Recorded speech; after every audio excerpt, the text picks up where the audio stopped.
Hello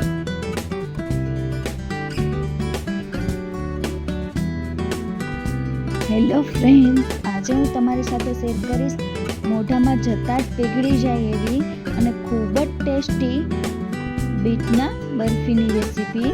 તો આ recipe ફક્ત 15 જ મિનિટમાં બની જાય છે. તો ચાલો રેસીપી શરૂ કરીએ. તો બીટની બરફી બનાવવા માટે મેં અહીંયા 2 નંગ જેટલા બીટને આવી રીતે નાના નાના ટુકડા કરી લીધા છે. વજનમાં જોઈએ તો આ બીટ લગભગ 200 ગ્રામ છે.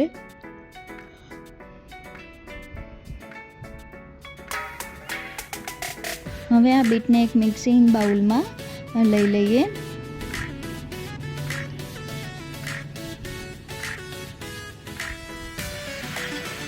અને હવે એની અંદર અડધી વાટકી જેટલો મકાઈનો લોટ ઉમેરી દઈએ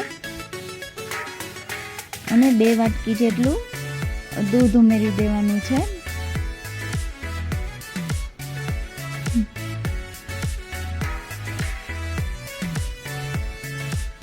અને હવે એની અંદર અડધી વાટકી જેટલી ખાંડ ઉમેરી દઈએ અને ત્યારબાદ ઢાંકણ ઢાંકીને આને પીસી લઈએ.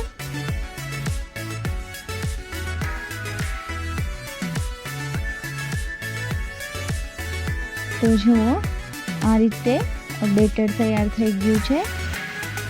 અને હવે આવી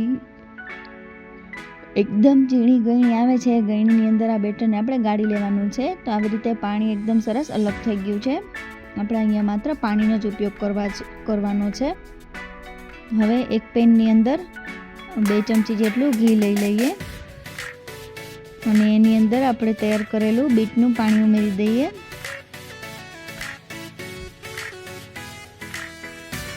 અને હવે એને સતત આવી રીતે હલાવતા રહેવાનું છે.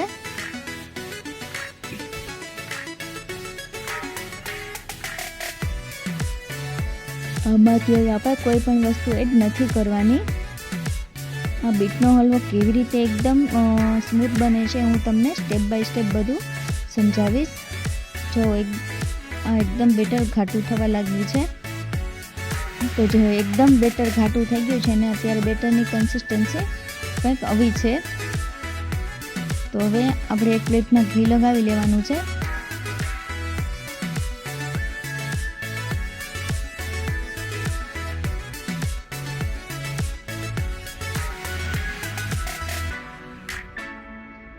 અને હવે એની અંદર આપણે તૈયાર કરેલું બીટનું બેટર ઉમેરી દેવાનું છે. તો જો આ રીતે બીટનું બેટર મેં અહીંયા ઉમેરી દીધું છે. અને હવે એની અંદર થોડી પિસ્તાની કતરણ ઉમેરી દઈએ. તમે ઈચ્છો એ કોઈ પણ ડ્રાયફ્રૂટ્સ આમાં ઉમેરી શકો છો. હવે એને અડધી કલાક માટે ઠરવા મૂકી દઈએ.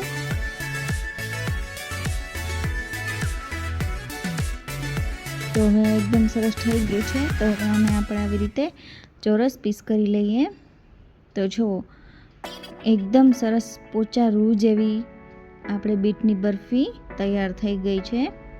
જો તમને મારી રેસીપી પસંદ આવી હોય તો મારી ચેનલને સબસ્ક્રાઈબ કરી દો, મારા વિડીયોને લાઈક કરી દો, કમેન્ટ કરો અને શેર કરો અને જણાવો કે તમે ક્યારેય બીટની બરફી ખાધી છે